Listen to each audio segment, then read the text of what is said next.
Hi guys, Manic Mina here. I'm going to be going over a few elements of Pokemon that some people might not fully understand or may be confused about. This is going to be an in-depth look at Pokemon stats, so we're going to be covering natures, IVs, EVs, and why they can matter. This does not mean you should only focus on stats and dismiss any Pokemon that doesn't have perfect IVs. A few of my first Pokemon to carry me through regions didn't have a single perfect IV at the time because I didn't really know too much about EV training and IVs just weren't that important to me at the time. But they still did a phenomenal job and carried me through whole regions almost. So first we're going to cover IVs because everything is connected, and I think by covering those first it's going to be helpful. IVs stand for independent values. Everyone talks about IVs as if they're the most important thing. I don't actually think that they are truly the game changer that everyone says they are, especially compared to other things like a Pokemon's base stats, natures, and EV. I say this because you can have two of the same Pokemon at the same level, one having a perfect IV in a specific stat and the other one being EV trained in that specific stat. The one that has been EV trained has a higher chance of outperforming the Pokemon who has just a perfect IV. Also, if you look at calculators and things like that, it will show you that being fully EV trained, even if it has a smaller IV, it's going to get a higher benefit and higher bonus to the stat. But we're going to go over all that later. So first we're going to look at what stats there are. There's HP, which is the health, attack, which is physical attack. You can hover over it and see it says physical or it will say special. So the ones that say physical are going to be affected by the Pokemon's attack stat.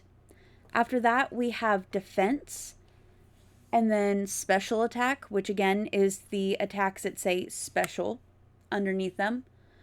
Those are going to be affected by the special attack. And then we have special defense and speed. Speed affects how quickly a Pokemon gets to go. So those are the basic stats that IVs, EVs, and natures are adjusting. So the way this works is it goes from the Pokemon's base stat. So if we have a base stat of 50 in attack, that is the lowest that the attack will be. However, they do give high boosts. So IVs affect the performance of a Pokemon based on a very specific equation. Over the years in the different original games, it's changed a few times, and I'm not exactly sure which one PokeMMO is going off of, but I'm pretty sure it's around the Gen 5 equation. Regardless, we can still see how these stats add up, and it is still very similar. With this, we know the IVs work with the base stats level and the EVs of a Pokemon to give it a boost. The base stats show us the lowest it can be. The IVs boost that number based on the calculation of all the other things. So you're not really going to be able to tell how much of a boost a Pokemon's going to get whenever it's at a low level. Most people calculate everything for Pokemon that are level 25, 50, and then 100. Those are the easiest points to see how much of a boost it's going to get in each stat. Higher IVs are definitely going to be beneficial to a Pokemon, but they're only going to do so much. And IVs cannot be modified unless you breed a Pokemon. Also, Pokemon with a lower base stat get a smaller boost when they have the perfect IV in that lower base stat. So let's take Eevee for example. Let's look at Eevee at level 50. As you can see with the chart on the screen, Eevee's base attack at level 50 is going to be 60. If the Eevee has a perfect IV in attack, it will be 75. Now that is without a stat altering nature and with no EV training. However, if it has a 0 in attack, but it is EV trained, then it's going to have a 91 in attack. If it is EV trained and has a perfect IV in the attack stat, that boosts all the way up to 107. So we're going from the base of 60 all the way up to 107, and that's a boost before a nature. So as we can see, IVs give a good boost, but the EVs do give a little bit more. When put together, it gives a Pokemon the highest boost it can be before natures and items are involved. So now that we've covered a little bit about IVs and how the equation for the boost works, let's go ahead and look at natures. There are a total of 25 possible natures in Pokemon. 20 of those natures are stat altering, which means that they take 10% from one stat and give 10% to another. 5 natures do not alter stats. These changes can be used to your advantage and get you a little bit more of a boost in Pokemon stats. With this in mind, you can match up the natures to the stats you want to build upon, while also sacrificing stats that might not help a Pokemon as much. So jumping back to our EV example, if we change the nature to a stat altering one, we can see the change in its points. If we select Jolly, which takes away from special attack but adds to speed, the special attack goes down but the speed goes up to 117, and that is with it having a perfect IV and being EV trained. Natures also affect Pokemon's preferences for berries. You will see in the Pokemon's description it may have a preference for flavors. Stat altering natures will produce preferences for specific flavors, but natures that don't have any stat changes will show no taste preference. You can see on the chart how certain stats correlate to the berries. Speed boosting natures like sweet things, attack boosting natures like spicy, special attack boosting natures like dry, defense boosting natures like sour things, special defense boosting natures like bitter things. However, each natures correspond to an opposite that they do not like. These preferences come into play with Pokeblocks, but I think we're going to cover that in a future video whenever we talk about berries. You can check the Pokemon's base stats to see which stat might be the best one to increase, but it really just depends on how you want to use the Pokemon. Obviously, Pokemon you want to be quick hitters will need speed stats boosted. However, that might not be their highest stat that you would normally boost. So it really just depends on how you want to use the Pokemon.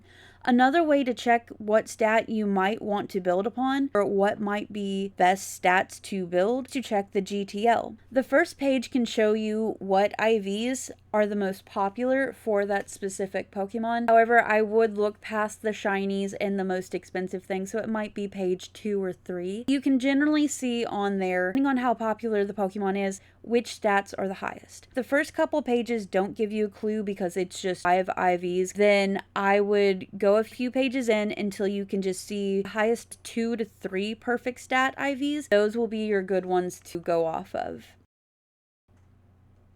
The reason we can use this as a reference is because obviously these are the ones that other people are looking for and how they want the Pokemon built. There's a lot of breeders that will make very specific builds in Pokemon, including movesets, IVs, EV training, and then they'll list it on the GTL for the competitive players to buy. So, knowing this, we can use that to our advantage whenever we want to build up our own Pokemon. Again, your best bet is to check its base stats and go from there depending on how you want to build it. However, there are times you want to build on stats that may be lower ones. This can be common on utility Pokemon such as Smeargle.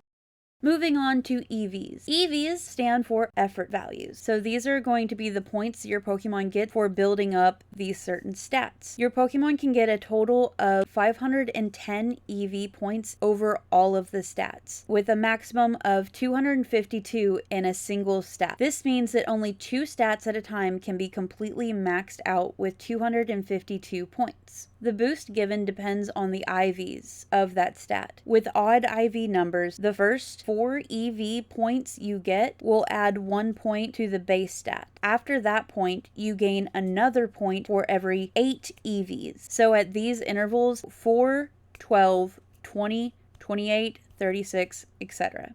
You would get 1 point higher from the base stat. Even numbered IVs only gain a point for every 8 EVs gained.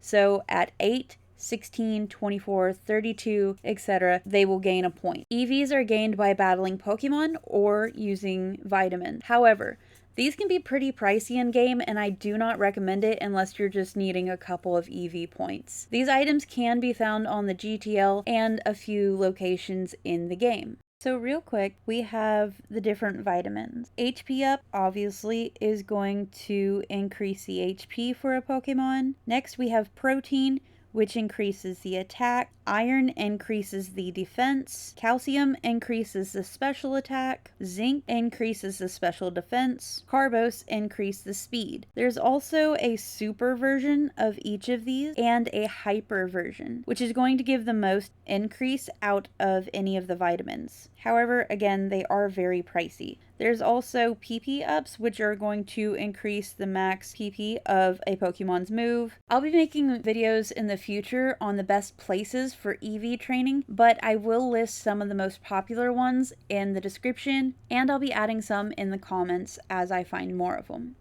As mentioned in my first video, you can check the EVs given by a Pokemon by looking in the Pokedex if you have caught the Pokemon. In order to unlock Mount Silver, you have to complete the Pokedex, so honestly, when playing through the different regions, it would probably be best just to catch one of each Pokemon you see, that way you don't have to worry about it later. By doing this, not only are you helping yourself complete the Pokedex so you can unlock Mount Silver after defeating all regions, you're also giving yourself important data to help you get through the regions and for EV training. If you've caught a Pokemon, its data will be displayed in the Pokedex and you can check the EVs for that area. If you spend time in an area, you will start to notice which Pokemon pop up a lot. If you get stuck against your rival or at a gym and you have to grind your Pokemon, you can look up which Pokemon have the EV stats that you need in that area, and while you're leveling, you can also be building up your EV points, which are going to make your grinding sessions even more efficient. Knowing that EVs give a higher boost than just perfect IVs, we know that we can still get very good Pokemon out of ones that do not have perfect IVs. But also, we know the importance of EV training itself. Because math! So in conclusion, all three of these stats affect the performance of your Pokemon. They can be important to look at for training purposes, but also getting a good Pokemon for specific things like utility Pokemon, or even just for breeding and selling. However, you do not have to have perfect IVs, a perfect nature, or even a perfectly EV trained Pokemon in order to go through the story. These things can be extremely helpful, but are not requirements. A lot of people don't actually worry themselves with all of the numbers game in Pokemon, and that's okay too. Thank you so much for watching, and I really hope that this helped clear it up for anybody who wants to learn more about EV training or why IVs and natures might be important. If you have any questions, feel free to drop them in the comments below, and I will do my best to answer them. Also, if you missed out, don't forget to go watch my last video of utility Pokemon in the Kanto region, because there is the giveaway information, and the giveaway ends on the 21st. Again, thank you so much for your support and for being here. I look forward to having you on the next video, and I hope you have a really lovely day. Bye!